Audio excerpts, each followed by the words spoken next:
بلوچستان کے شہر خاران سے ہمارے گدروشیا پوائنٹ کے نمائندہ کاشف بلوچ کی رپورٹ کے مطابق ایم پی ایف واشوق حاجی میر زابد علی ریکی نے مدرسہ فاروقیہ خاران میں گڑانگ اور جنگیاں سے تعلق رکھنے والے وفود سے گفتگو کرتے ہوئے کہا کہ جمعیت علماء اسلام علماء کا کارواں ہے جو سچائی اور مخلصی سے عوامی اور علاقائی خدمت پر عمل پیرا ہے۔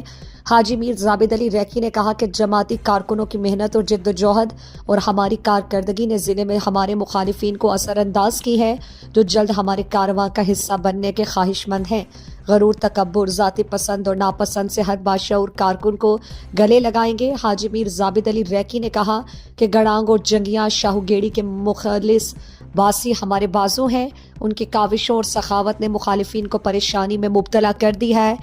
دستیاب وسائل کے تحت ان کے مسائل اور مشکلات کو کم کرنے کے لیے ہر ممکن اقدام اٹھائیں گے تاکہ پسماندگی کا خاتمہ ہو۔